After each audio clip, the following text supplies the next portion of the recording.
What's up everyone, John Brenner from Techno Buffalo here with a full review for you of this guy, the Nexus 5, the latest from Android, rocking a deliciously named KitKat.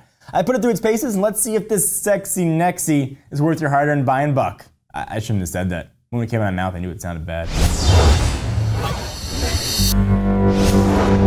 So as I do with all my reviews, I want to give a disclaimer. I use this as my daily driver for 3 days. I tested it on AT&T's network in Southern California, though it is unlocked and will work with T-Mobile or Sprint.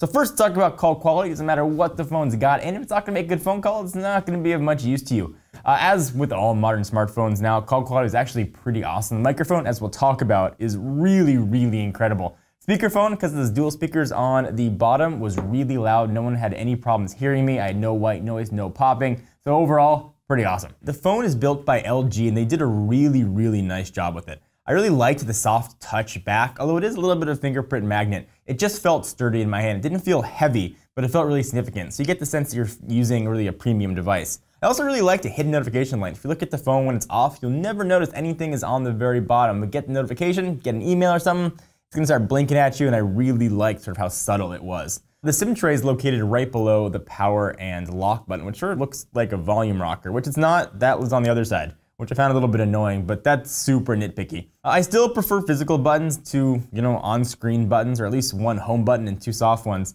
But from reading the comments last time I said that, I know that I'm the minority, and this one definitely has soft buttons on the screen. On paper, that 4.95-inch 1920 by 1080 screen should be freaking baller. After all, it's got a PPI of 445, and it's made by LG. I love LG screens. In fact, I thought the screen on the G2 was one of the best in the mobile industry, and that says a lot. However, the screen on the Nexus 5 viewing images looked kind of washed out to me. Not to say it's bad, just not as sharp as the S4 or the G2.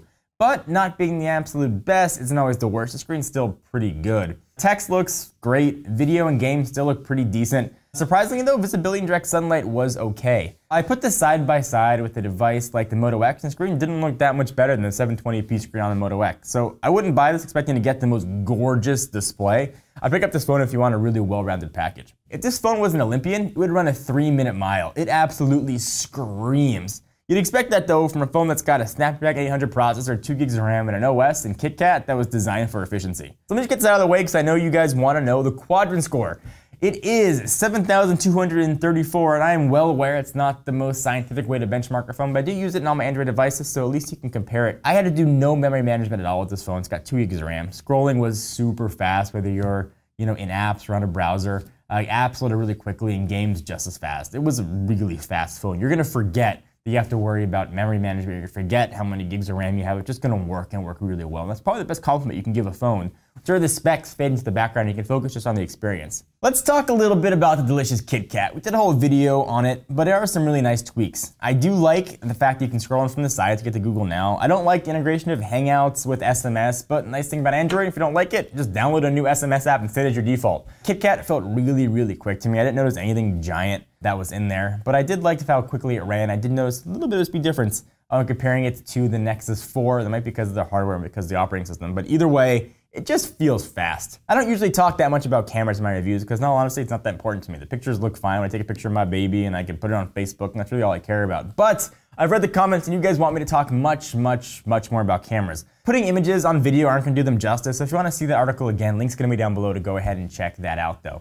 I will say though, the mic when you're recording video is awesome. Probably the best I have ever heard, like really surprising. We've used a lot of mics when we make our videos, whether it's a boom mic or a lav mic or whatever it might be. But this little tiny microphone on this phone was really incredible. So a phone with specs like this, you might not expect it to last you the entire day. It's especially one with the tiny 2300 milliamp hour battery. I do my battery tests a bit differently than other sites. I don't run it on video and see how long it lasts till it dies. I use real world tests. So let me tell you how my day goes. Give it a full charge. Pull off the charger around 7:15 in the morning. It's always connected to Wi-Fi either at my house or at the office where I am 80% of the day. I make about 2 to 2.5 hours of phone calls. Pretty aggressive, probably more than it should be. Social networking, so I'm on Facebook, Twitter, Instagram, posting pictures and just reading comments. Probably about 45 minutes to an hour of video, probably about a half hour to 45 minutes of gameplay going on, constantly pulling down 2 email accounts. on push, so always regularly checking. Widgets that are on the home screen that are pulling in for down information every 30 minutes. End of the day, I had about 30%, which is not great, but it's not awful. And for me, the big test for battery life was that I can get through a whole day. And the fact that I could get through a whole day was all I needed from a phone. I don't expect to go 2, 3, 4 days, especially not a phone. It's got a 1080p screen and a quad-core processor. It's just not realistic. So it's fine. I got through a whole day, which is the best I could expect. Would I have liked to have had 40 or 50%? Yeah, absolutely. But as long as it's not going to die on me, I'm totally fine with that. So there are some other intangibles don't fit in any category, I don't think, for the Nexus 5. The first one, and probably one of my favorite, wireless charging. It is here. I love that it just built in. I don't have to buy another case, not have to buy a new backplate. It just works. And I'm definitely talking to you, Samsung and Nokia. The fact that I can store this thing on my Qi charger and have it work is absolutely awesome. And even better, with the new versions of Android, you could charge it wirelessly while it's powered off, which I really like. I enjoy turning my phone off at night. It's kind of a ritual for me. It's like unplugging. We'll get the latest versions of Android pretty much as soon as they come out. So 4.5 or 5.0, whatever comes next. I love naked, unadulterated Android. It is a beautiful bit of awesomeness rolled into one package of hugs. I just like it. I like the way it looks, I like the way it works, I like the way Android designers have it. Not to say the skins are a bad way to go, but I prefer pure Android over anything else. So what's the final score for the Nexus 5? On our TechnoBuffalo test, it gets a 8.5. It lost a little bit for the screen, but overall a really incredible phone and an awesome package. If you want the latest Android has to offer, you want a phone you're going to be sure is going to get OS updates, and even better, a phone maybe you don't have to sign a 2-year contract for. This is a great way to go. It's a killer price point right now, either $349 or $399 depending on 16 or 32 gigs.